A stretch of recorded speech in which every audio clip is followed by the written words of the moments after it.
তুমি কি তাদেরকে দেখোনি যারা মৃত্যুর ভয়ে নিজের ঘর ছেড়ে বেরিয়ে গিয়েছিলেন, অথচ তারা ছিল হাজার হাজার। তারপর আল্লাহ তাদেরকে বললেন, মরে যাও। তারপর তাদেরকে জীবিত করে দিলেন। নিশ্চয় আল্লাহ মানুষের উপর অনুগ্রহকারী, কিন্তু অধিকাংশ লোক শুকরিয়া প্রকাশ করে না। আল্লাহর পথে লড়াই করো এবং জেনে রাখো, নিঃসন্দেহে আল্লাহ সব কিছু জানেন, সব কিছু শুনেন। কে আছে যে আল্লাহকে উত্তম পন্থায় ঋণ দিবে, ফলে তিনি তার কল্যাণে তা বহুগুণ বৃদ্ধি করবেন? আল্লাহই সংকট সৃষ্টি করেন এবং তিনি সচ্ছলতা দান করেন, আর তারই কাছে তোমাদেরকে ফিরিয়ে নেওয়া হবে।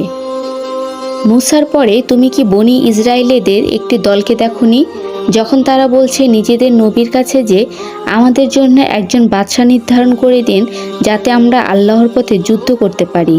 নবী বললেন, তোমাদের প্রতিও কি এমন ধারণা করা যায় যে লড়াইয়ের হুকুম যদি হয় তাহলে তখন তোমরা লড়বে না? তারা বলল, আমাদের কি হয়েছে যে আমরা আল্লাহর পথে লড়াই করব না? অথচ আমরা বিতাড়িত হয়েছি নিজেদের ঘরবাড়ি ও সন্তান সন্ততি থেকে। অতঃপর যখন লড়াইয়ের নির্দেশ হলো, তখন সামান্য কয়েকজন ছাড়া তাদের সবাই ঘুরে দাঁড়ালো। আর আল্লাহ তাআলা জালেমদের ভালো করেই জানেন। আর তাদেরকে তাদের নবী বললেন, নিশ্চয়ই আল্লাহ তালুতকে তোমাদের জন্য বাদশা সাব্যস্ত করেছেন। তারা বলতে লাগলো, তা কেমন করে হয় যে তার শাসন চলবে আমাদের উপর, অথচ রাষ্ট্রক্ষমতা পাওয়ার ক্ষেত্রে তার চেয়ে আমাদেরই অধিকার বেশি, আর সেই সম্পদ দিক দিয়েও সচ্ছল নয়। নবী বললেন, নিশ্চয়ই আল্লাহ তোমাদের উপর তাকে পছন্দ করেছেন এবং স্বাস্থ্য ও জ্ঞানের দিক দিয়ে প্রাচুর্য দান করেছেন। বস্তুত আল্লাহ তাকেই রাজ্য দান করেন যাকে ইচ্ছা, আর আল্লাহ হলেন অনুগ্রহ দানকারী এবং সব বিষয়ে অবগত।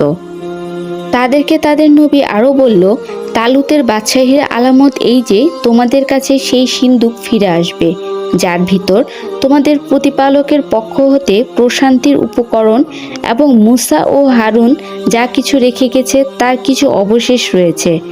ফেরেশতাগণ সেটি বয়ে আনবে। তোমরা মুমিন হয়ে থাকলে তার মধ্যে তোমাদের জন্য অনেক বড় নিদর্শন রয়েছে।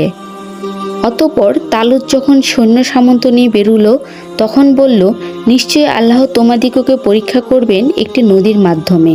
সুতরাং যে লোক সেই নদীর পানি পান করবে সে আমার নয়, আর যে লোক তার স্বাদ গ্রহণ করল না, নিশ্চয় সে আমার লোক। কিন্তু যে লোক হাতের আজলা ভরে সামান্য খেয়ে নিবে, তার দোষ অবশ্য তেমন গুরুতর হবে না। অতঃপর সবাই পান করল সে পানি, সামান্য কয়েকজন ছাড়া। পরে তালুত যখন তা পার হলো এবং তার সাথে ছিল মাত্র কয়েকজন ঈমানদার, তখন তারা বলতে লাগলো, আজকের দিনে জালুজ এবং তার সেনাবাহিনীর সাথে যুদ্ধ করার শক্তি আমাদের নেই। যাদের ধারণা ছিল যে আল্লাহর সামনে তাদেরকে একদিন উপস্থিত হতে হবে, তারা বারবার বলতে লাগলো, সামান্য দলই বিরাট দলের মোকাবেলায় জয়ী হয়েছে আল্লাহর হুকুমে, আর যারা ধৈর্যশীল আল্লাহ তাদের সাথে রয়েছেন।